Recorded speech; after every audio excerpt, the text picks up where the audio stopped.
Hello students, कैसे हैं आप।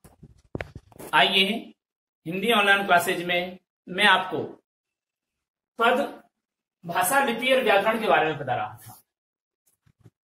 हमने पिछले वीडियो में पढ़ा, लिपि को पढ़ रहे थे और लिपि में हम मानक रूप स्वरों के पढ़ रहे थे। स्वरों के मानक रूप के बाद हम पढ़ते हैं अनुस्वार का मानक रूप। अनुस्वार का मानक रूप, ये अनुस्वार को लिखा जाता है और उसको हिंदी के साथ में अनुस्वार का ये प्रयोग किया जाता है। उससे जो बनने वाले शब्द हैं वो हंस, दंस, अंश, सरपंच, ये अनुस्वार को लिखित रूप में इस प्रकार से लिखा जाएगा और उसका मानक रूप इस प्रकार से होता है। शुद्ध मानक का मतलब शुद्धता का रूप। अनुनासिक वर्ण जो होता है वो इस रूप में लिखा जाता है, चंद्रबिंदु इसको बोलते हैं, चंद्रबिंदु। जैसे हंसना, हंसना नहीं होता, हंस और हंसना में अंतर है। जैसे हंसना, चांदनी, धुआं, ये चंद्रबिंदु। औ ये क्या है, ये क्या है, आ, ये हमारा ग्रहित स्वरवर्ण है जिसको अंग्रेजी से हमारी हिंदी भाषा में आया हुआ है। केवल चंद्र ही चंद्र का प्रयोग किया जाता है, जो आगे पढ़ेंगे अभी इसको। तो यहां चंद्रबिंदु, हंसना, चांदनी, धुआं। विसर्ग, विसर्ग को मानक रूप विसर्ग का ये है, इसको स्वरवर्णों के साथ में लगाने पर ऐसा लगता है अधः गति, दुख, मनः स्थिति, मनः दशा, इस प्रकार से। व्यंजन वर्ण का मानक रूप क्या होता है, जैसे कई बार हम कह देते हैं क, ख, ग, ये सब व्यंजन वर्ण हैं, लेकिन इस क में ये इसका मानक रूप है और स्वर वर्ण मिला हुआ है, तब जाकर के ये क बनता है। लेकिन हमको तो स्वर से युक्त व्यंजन नहीं चाहिए, हमको मानक रूप व्यंजन का शुद्ध रूप क्या है तो वो बता रहे हैं। इनके साथ हलंत लगता है, या फिर अगर वोकैब्युलरी में लिखें तो क, ये तो हलंत आएगा ही, ख इस तरीके से, ग इस तरीके से, घ इस तरीके से, ये तो हलंत आएगा ही। तो इस तरीके से लिख नहीं सकते, हमको लिखित में हिंदी में इस तरीके से नहीं आता, इसलिए मानक रूप में उसको हलंत करके लिखा जाता है, जो ये आपको दिखाया जा रहा है। ठीक है, अगर आपको अकेला लिखना है कि व्यंजन स्वर व्यंजन वर्ण क्या लिखिए, तो आप उसको ऐसा नहीं लिख सकते, ऐसा नहीं लिख सकते, उसको ऐसा ही लिखना पड़ेगा। ठीक है, तो ये सारे के सारे व्यंजन वर्ण हैं जो मैंने स्पर्श, स्पर्श व्यंजन वर्ण, अंतस्थ व्यंजन वर्ण और उस व्यंजन वर्ण, तीनों को मैंने आपको यहां लिख दिया और इनके मानक रूप इस तरीके से क, ख, ग, घ, ञ। इसको कई बार क्या करते हैं, अणा बोलते हैं इसको। अरे जैसे एक शब्द आया खंग, खंग। ठीक है, ये पांचों वर्ण कौन कौन से, ये पांचों वर्ण जो अनुनासिक वर्ण कहलाते हैं, ये पांचों वर्ण जो स्पर्श व्यंजन वर्ण के क वर्ग, च वर्ग, ट वर्ग और त वर्ग और पे वर्ग का अंतिम पांचवा वर्ण होता है, वह ये पांचों वर्ण अनुनासिक वर्ण कहलाते हैं और इनका उच्चारण अनुस्वार के रूप में भी किया जा सकता है। जैसे ये खंग, ये खड़ग नहीं है, अरे डे और अणे खाली में अंतर है भाई, ये अणे खाली है, ये डे डलिया वाला है, तो हम इसको खड़ग क्यों बोलते हैं, खड़ग तो हो ही नहीं सकता। ये खंग है, अनुनासिक वर्ण है, ये इसको अनुस्वार ले सकते हैं, इसको हम ऐसा ले सकते हैं, इसको हम ऐसा ले सकते हैं, खंग। ठीक है, तो खड़ग नहीं बोल सकते। जैसे आरती आते ना कि खड़ग खप्परधारी, तो खंग खप्परधारी आएगा, वो खड़ग नहीं आएगा। तो यहाँ शुद्ध उच्चारण हम नहीं कर पा रहे हैं उसका, तो हिंदी में इस चीज का विशेष ध्यान रखना होता है। खंग होता है और खंग का मतलब होता है तलवार, खड़ग का कोई मतलब नहीं होता, खड़ग का कोई अर्थ नहीं होता है हिंदी में। बिल्कुल अब तक हम बिल्कुल अशुद्ध उच्चारण करते आ रहे हैं, जबकि ये खड़ग नहीं है, खंग है। तो ऐसे ही अणे खाली, जिसको न जिसको कहते हैं, ये पंचा अनुस्वार अनुनासिक वर्ण कहलाते हैं, जो नासिका के द्वारा उच्चारित किए जाते हैं। तो ये मानक शुद्ध मानक रूप में ऐसा उच्चारण किया जाएगा। संयुक्त व्यंजन वर्ण में कौन कौन से आते हैं, 6। जैसे 6 का मतलब क्या होता है? क्षत्रज्ञ। तो 6 में से कौन कौन से अक्षर निकल रहे हैं? क, स, ये क्षत्रज्ञ 6 निकल रहा है। त्र, त्र में से कौन सा निकल रहा है? त, र, ये त्र में से निकल रहा है। ठीक है। और ज्ञ, ज्ञ में से कौन सा संयुक्त वर्ण, वो कौन कौन से वर्ण निकल रहे हैं? व्यंजन वर्ण। तो ज और यो, ज्ञ। तो ये व्यंजन वर्ण मिलकर के इनको क्या करते हैं? 2 व्यंजन वर्ण मिलकर के संयुक्त बनाते हैं। इसलिए ये वहां गिनती में नहीं आते। 33 वर्ण जो होते हैं हमारे व्यंजन, इनकी गिनती में नहीं आते ये, क्योंकि ये इन दोनों वर्णों से मिलकर के बना, ये दोनों वर्ण से मैच होगी, ये दोनों वर्णों से मिलकर के बना, ये दोनों वर्ण से मैच होगी, ये दोनों वर्णों से मिलकर के बना, ये दोनों वर्ण से मैच होगी। तो बार बार इनकी काउंटिंग नहीं कर सकते। फिर आता है हमारा हल चिन्ह, हल व्यंजन। हल चिन्ह कैसे लगाते हैं? हलंत जिसको कहते हैं आप, हलंत को, जिससे प्रहलाद, अपरहान, पट्टा, चिन्ह। ठीक है। कई बार हम इसको जैसे प्रहलाद लिखना होता है ना, तो प्रहलाद ऐसे लिख देते कई बार, प्र, हा बड़ा और ले इसमें अंदर। ठीक है। और आ और द, तो ये बिल्कुल सही है। लेकिन इसके बजाय ये संभव इम्प्रॉपर है। ठीक है। तो यहां पर क्या करेंगे आप? ऐसा नहीं लिख करके ऐसा लिखें तो बिल्कुल इस पर समझ में आ जाए। अपराहन, पट्टा, चिन्ह, ये। अब अंग्रेजी भाषा से हमारे, आपने पढ़ा होगा देशज, विदेशज। जैसे सबसे पहले पढ़ा आपने क्या नाम है, शब्द कितने प्रकार के होते हैं। तो शब्दों के प्रकार जब हमने पढ़े थे, तो शब्दों के प्रकार में हमने पढ़ा था देशज, विदेशज, है ना, पढ़ा था ना। तो ये देशज और विदेशजों में विदेशी भाषा से आए हुए शब्दों को क्या कहते हैं? विदेशज कहते हैं। और ये आ, ये जो स्वरवर्ण आ यानी चंद्र लगा हुआ है, बिंदु नहीं है इसके अंदर, ये अंग्रेजी भाषा से लिया गया है। जैसे इसको लिखेंगे कैसे?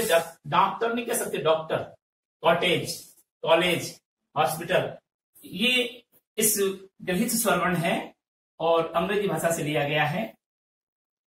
ठीक है। तत्सम, तद्भव, देशज, विदेशज, संकर, है ना, ये जो वर्ण होते हैं वो शब्द होते हैं, उन शब्दों में से विदेशज शब्द है, ये अंग्रेजी भाषा से ग्रहण किया गया है, जो हिंदी में हूबहू उसी प्रकार से लिख दिया जाता है। ठीक है। इसका अर्थ करके नहीं लिखेंगे, जैसे कॉलेज इसका अर्थ करके लिख दे साहब, हॉस्पिटल इसका अर्थ करके औषधालय लिख दे, डॉक्टर का अर्थ करके चिकित्सक लिख दे, नहीं, वो वर्ण ही ऐसा आया है, तो इसलिए उसको ग्रहीत स्वरवर्ण कहा जाता है। अब इसके बाद में हम पढ़ते हैं देवनागरी लिपि। लिपि में हमारे स्वर और व्यंजन का मानक रूप हमने पढ़ा। अब हम पढ़ते हैं देवनागरी लिपि। देवनागरी लिपि के संबंध में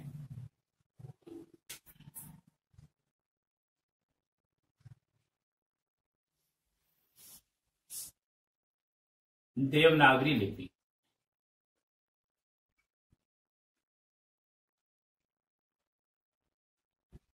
देखिए, भारत की 2 प्राचीन लिपियां थी।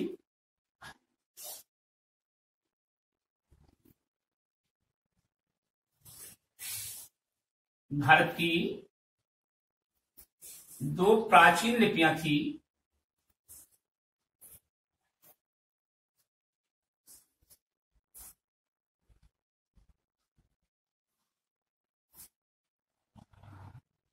कौन कौन सी थी? देखिए, पहले नंबर की ब्राह्मी लिपि,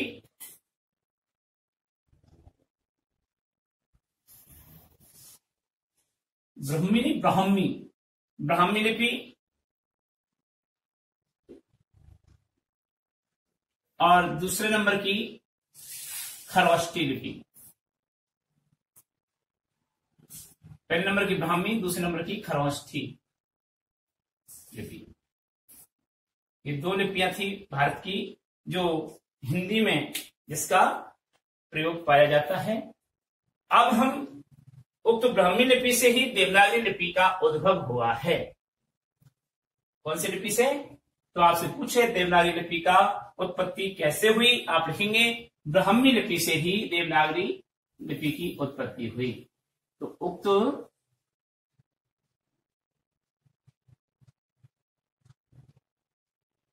ब्राह्मी लिपि से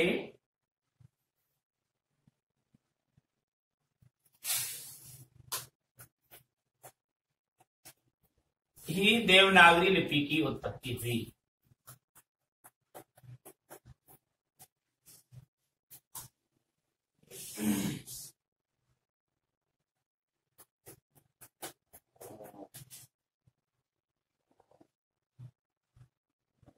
वह विकास हुआ।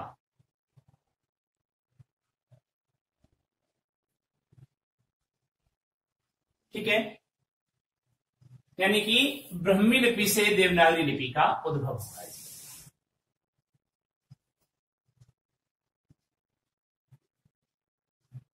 अब आइए देवनागरी लिपि की प्रमुख विशेषताएं क्या हैं।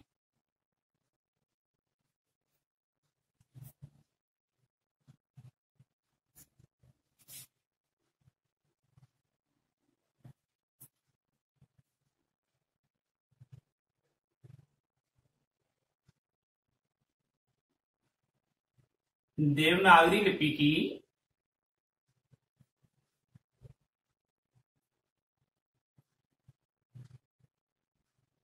प्रमुख विशेषताएं क्या हैं।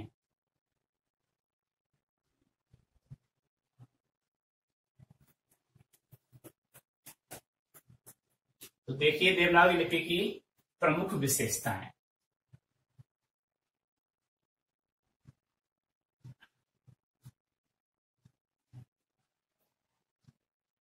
देवनागरी लिपि की प्रमुख विशेषताएं निम्न प्रकार हैं।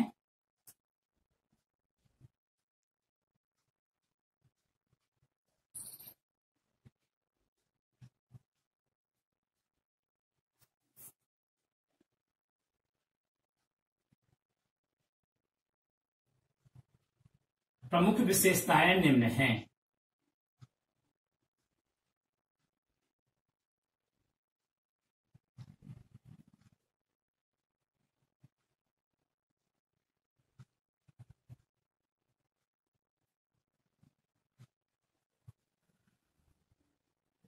नंबर 1, देवनागरी लिपि बाईं से दाईं ओर लिखी जाती है।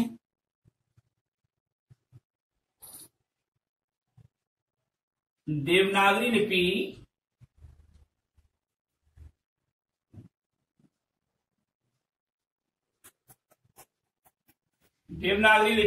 बाईं ओर से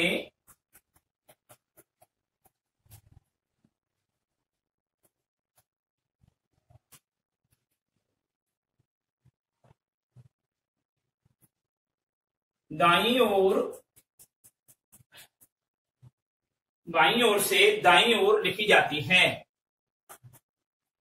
जैसे मैं लिख रहा हूं, मेरा हाथ बायां इधर से इधर तक लिखता जा रहा हूं, ये देवनागरी लिपि में है।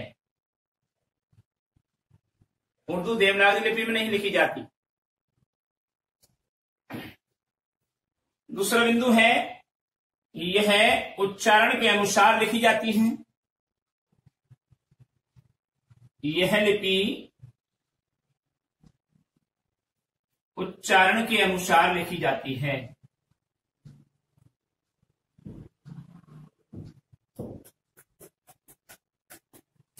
यानी स्वर और व्यंजन वर्णों का उल्लेख किया जाता है।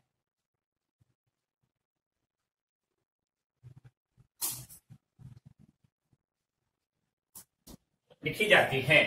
तीसरा इसका वो है कि संपूर्ण लिपि समूह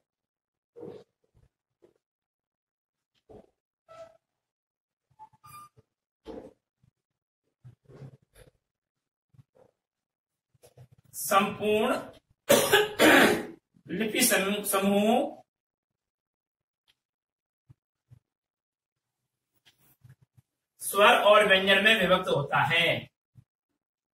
स्वर और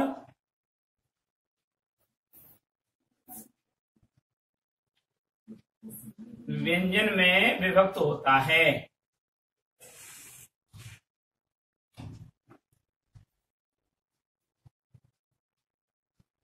ठीक है, संपूर्ण लिपि समूह स्वर और व्यंजन में क्या होता है, विभक्त होता है। और अगला है देवनागरी लिपि में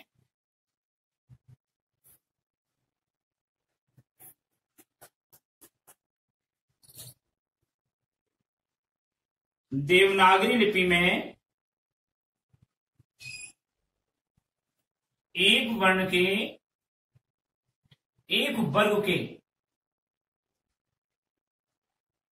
एक वर्ग के वर्णों का उच्चारण स्थान एक ही होता है।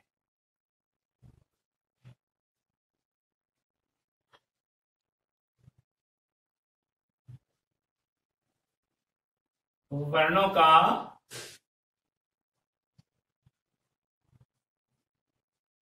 उच्चारण स्थान एक ही होता है।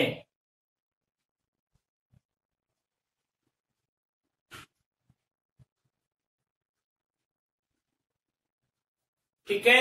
और पांचवा है देवनागरी लिपि में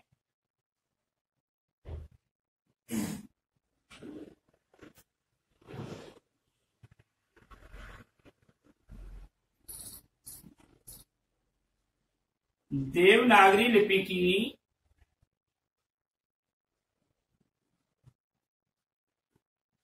ध्वनियों में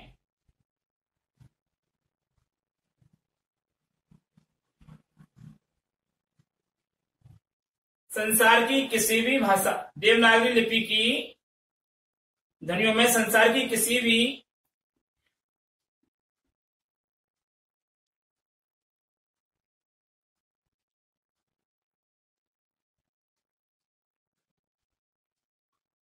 भाषा का उच्चारण किया जा सकता है।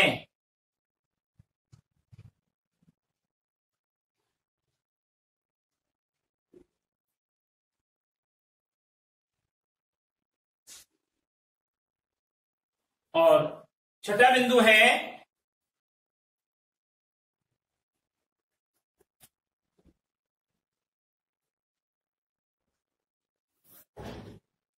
इस लिपि में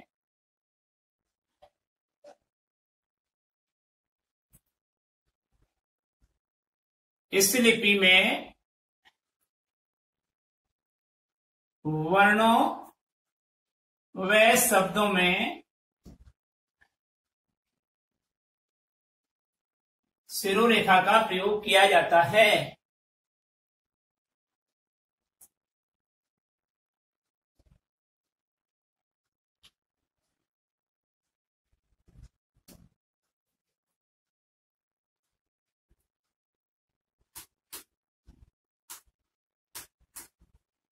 सिरोरेखा का प्रयोग किया जाता है।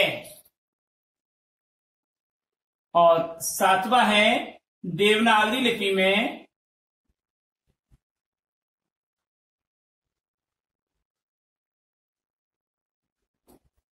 उच्चारित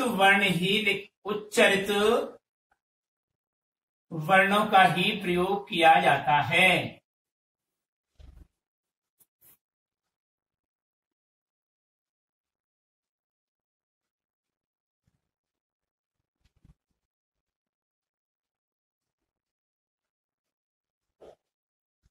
अब देखिए जैसे उच्चारित होते हैं तब उच्चारित मानी हम मुंह से जो निकाल रहे हैं उस सारे वर्णों को हम लिख सकते हैं क्या, तो ये इसमें भी अपवाद है।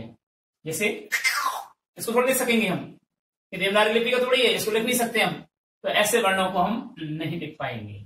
ठीक है। नंबर 8वां जो है वो देखिए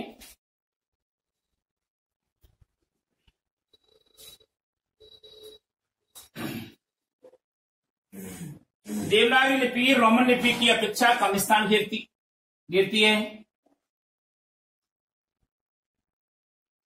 देवनागरी लिपि रोमन लिपि की अपेक्षा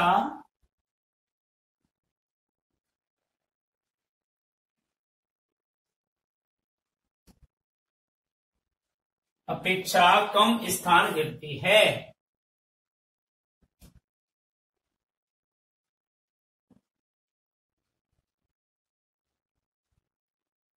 ये कैसे? जैसे COLOUR 1 2 3 4 5 6 वर्णों में आया, ये हमने 3 में लिख दिया कलर। ठीक है, जैसे BHOODEV 1 2 3 4 5 6 7 अक्षरों में आया, हमने 3 में लिख दिया भूदेव। कम स्थान गिरा। तो इस तरीके से ये रोमन लिपि की अपेक्षा कम स्थान घेरती है। ठीक है, और नमः इस लिपि में वर्ण विभाजन में वैज्ञानिकता का पूर्ण प्रयोग किया गया है। इस लिपि में वर्ण विभाजन में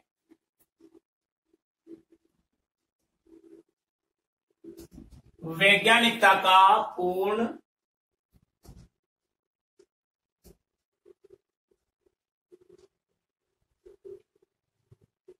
इस लिपि में वर्ण विभाजन में वैज्ञानिकता का पूर्ण प्रयोग किया गया है।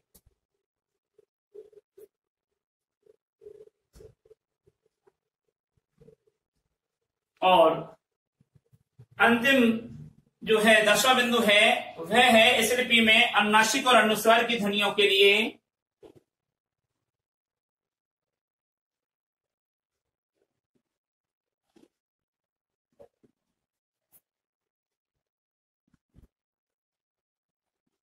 अनुनासिक और अनुस्वार की ध्वनियों के लिए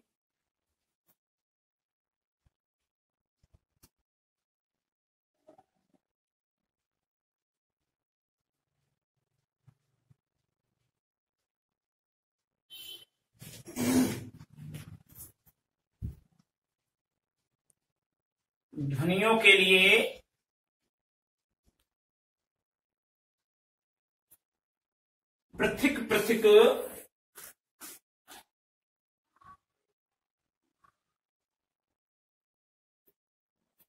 पृथक चिन्ह हैं।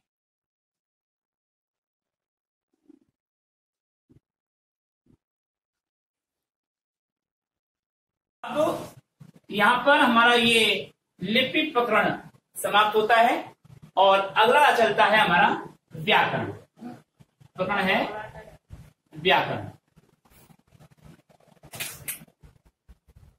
व्याकरण में देखिए, सबसे पहले व्याकरण का अर्थ शाब्दिक अर्थ देखते हैं। व्याकरण का शाब्दिक अर्थ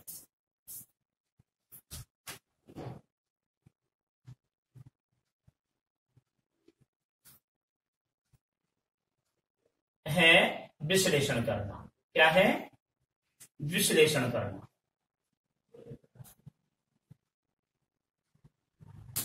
वैयाकरणम इति व्याकरण है, यानी विश्लेषण करना ही व्याकरण कहलाता है। ठीक है, व्याकरण कहलाता है। आशय यह है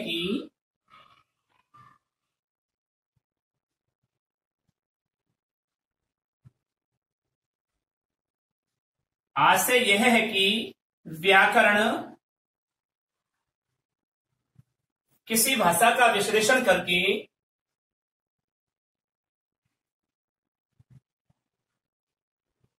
किसी भाषा का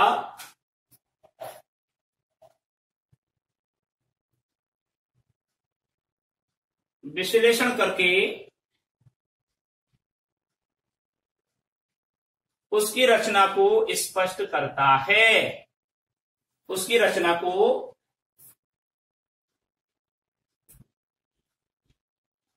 स्पष्ट करता है। ठीक है, ये इसके बारे में इंस्ट्रक्शन दिया है कि व्याकरण क्या करता है, क्या कार्य है। अब इसके हम लिखेंगे परिभाषा।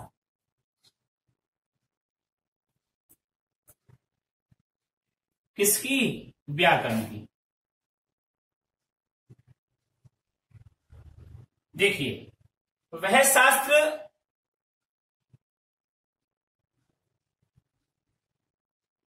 जो हमें किसी भाषा, और हम कौन सी भाषा के बारे में पढ़ रहे हैं? हिंदी। तो हिंदी लिखेंगे, वह शास्त्र जो हमें किसी भाषा कोष्टक में हिंदी भाषा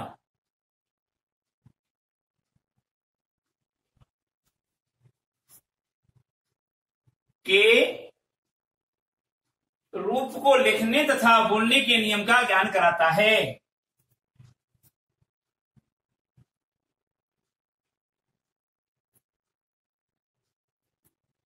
लिखने तथा बोलने के नियम का ज्ञान कराता है।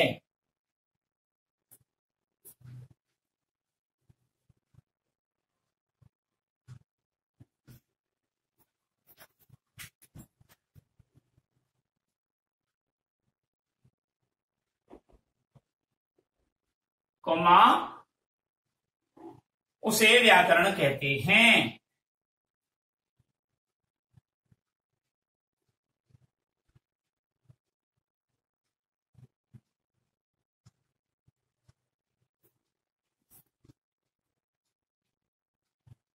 आया समझ में कि हम जिस भाषा का ज्ञान कर रहे हैं, पढ़ रहे हैं, उसे लिखने का और बोलने के नियमों का हमको आभास कराता है, ज्ञान कराता है, उसे हम क्या कहते हैं? व्याकरण कहते हैं। अब व्याकरण के संदर्भ में और लिखिए कुछ बिंदु।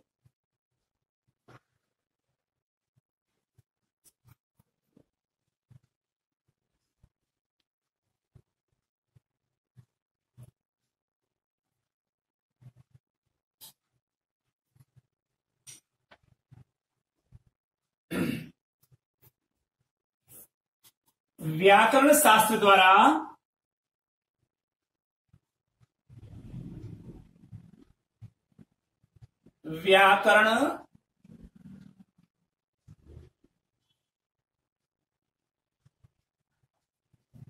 व्याकरण शास्त्र द्वारा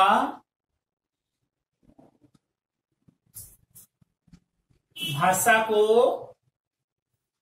सर्वमान्य, शिष्ट और सम्मान एवं स्थायी रूप प्रकट किया जाता है। सर्वमान्य,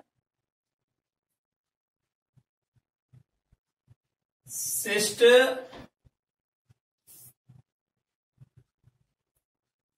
सम्माननीय, सर्वमान्य, शिष्ट, सम्माननीय एवं स्थायी रूप प्रदान किया जाता है। एवं स्थायी रूप प्रदान किया जाता है।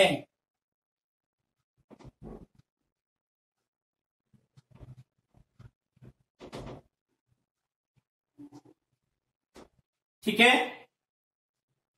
हिंदी व्याकरण को मुख्यतः 4 भागों में विभाजित किया गया है। हिंदी व्याकरण को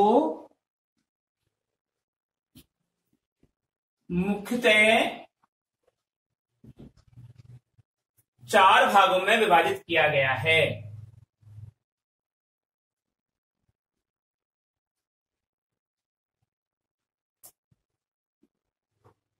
विभाजित किया गया है।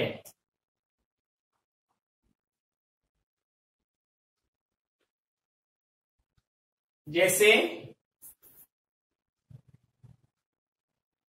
कौन कौन से 4 भाग है वो उसको देखिए आप। नंबर 1 वर्ण विचार,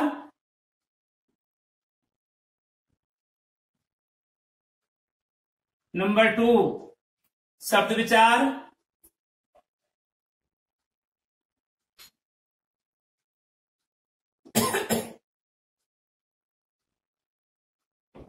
और नंबर 3 पद विचार, वर्ण, शब्द, पद, और नंबर 4 वाक्य विचार।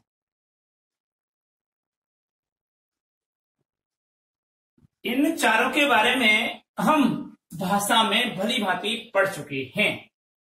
ठीक है। इन चारों के बारे में वर्णों में हम पढ़ चुके हैं, भाषा के अंतर्गत पढ़ चुके हैं। वर्ण किसे कहते हैं, कितने प्रकार के होते हैं, शब्द किसे कहते हैं, पद क्या होता है, पद परिचय में भी हमने इसको पढ़ा, और वाक्य क्या होता है। इसलिए हम इनके बारे में दोबारा से रिपीट करके अनावश्यक रूप से समय बर्बाद नहीं करना चाह रहे हैं। लिखित में भी आपको दिया हुआ है, और ये हम पिछले इसी चैप्टर के पिछले भाषा नामक प्रकरण में हम इसको पढ़ चुके हैं अच्छी तरह से। ठीक है, तो इसी के साथ आज हमारा ये भाषा, लिपि और व्याकरण नामक जो वो है चैप्टर समाप्त होता है। आज का होमवर्क लिखिए आप। क्वेश्चन नंबर 1, व्याकरण किसे कहते हैं, परिभाषा लिखिए। क्वेश्चन नंबर 2, हिंदी व्याकरण को कितने भागों या अंगों या वर्गों में विभाजित किया है, नाम लिखिए। क्वेश्चन नंबर 3, मूल स्वर वर्णों की संख्या बताइए और उनके नाम लिखिए। यहां संख्या के साथ में उनके नाम भी लिखने हैं आपको, ठीक है। यह होमवर्क है। तब तक के लिए नमस्कार।